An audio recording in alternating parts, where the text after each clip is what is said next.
It's minus 30 degrees. The wind cuts through everything. The ground is frozen solid. There are no plants to gather. Most animals have migrated or are hiding. And you have no house, no central heating, no grocery store, no coat made in a factory. You are a human being 40,000 years ago, standing in Ice Age Europe. And winter is just beginning. For most of us, cold is an inconvenience. You turn up the thermostat, you grab a jacket, you wait for spring. But for the humans who lived through the last ice age, winter was a problem that had to be solved completely, or you died.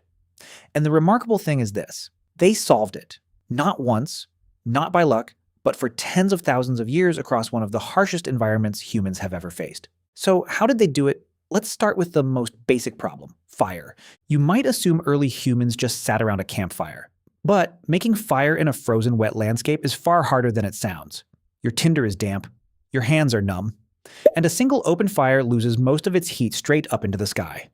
So they got clever. At a site called Dolní Věstonice in the modern Czech Republic, archaeologists found hearths dug down into the ground, roughly 30,000 years old.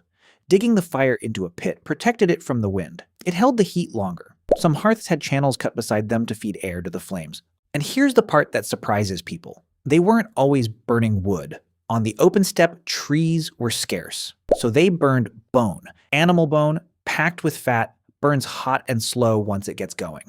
Excavations across Ice Age Europe have found hearths filled with charred bone fragments. These people were using the leftovers of their meals as fuel. Nothing was wasted. But fire alone doesn't keep you alive at minus 30.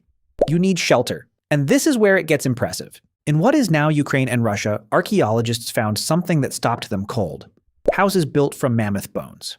At a site called Mezhirich, dated to around 15,000 years ago, researchers uncovered dwellings made from the bones of dozens of mammoths. Skulls formed the base, tusks arched over the doorways. Jawbones were stacked in interlocking patterns to build the walls. One of these structures used an estimated 149 mammoth bones. Building it would have taken serious planning and many hands. These weren't quick overnight camps. They were engineered homes, built to survive months of brutal cold. Animal hides were almost certainly stretched over the bone frame, sealing out the wind. Inside, a hearth burned. Outside, the storms raged. And people sat warm, telling stories, while the world froze. A structure keeps the group warm, but the moment you step outside to hunt, you need the cold off your body. You need clothing, and not just any clothing. Tailored, fitted, sewn clothing. For a long time, nobody knew exactly when humans started making proper clothes.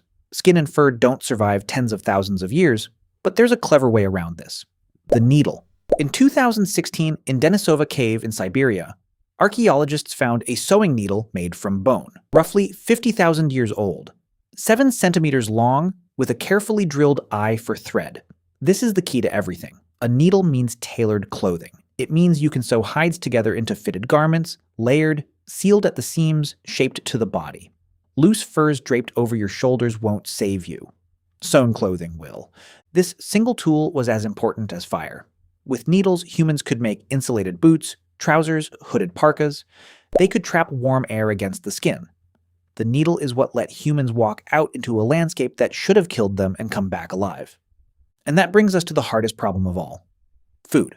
In summer, the land gives you berries, roots, fish, and plenty of animals.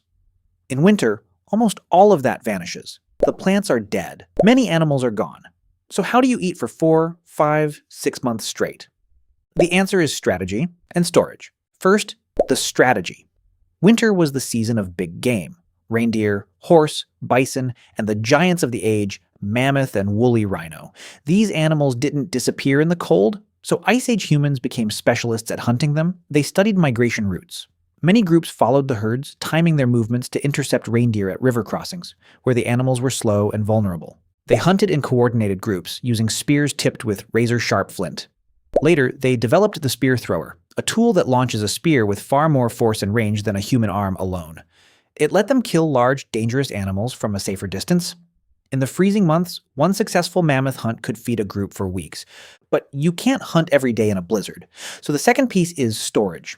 And the Ice Age handed them a gift. The entire landscape was a freezer. Humans dug pits into the permafrost, the permanently frozen ground beneath the surface. Meat placed in these pits stayed frozen for months, preserved naturally, safe from rot. At several sites, archaeologists have found deep storage pits believed to hold surplus meat through the winter. They were stockpiling, killing more than they needed in the brief window of opportunity, then living off the frozen reserves when hunting was impossible. They also rendered fat. Fat was survival currency in the Ice Age. It's the most concentrated source of energy there is, and your body burns enormous amounts of it just staying warm. So they cracked open bones to extract the marrow. They boiled bones to skim the grease. Every scrap of fat was captured because fat was the difference between making it to spring and not. So let's put it all together. Picture a single winter day, 25,000 years ago. You wake inside a dome of mammoth bone and hide. A bone fire glows in the center, its heat held by the pit beneath it. You're wearing fitted clothes, sewn with bone needles. Breakfast is frozen meat from the storage pit, thawed by the fire.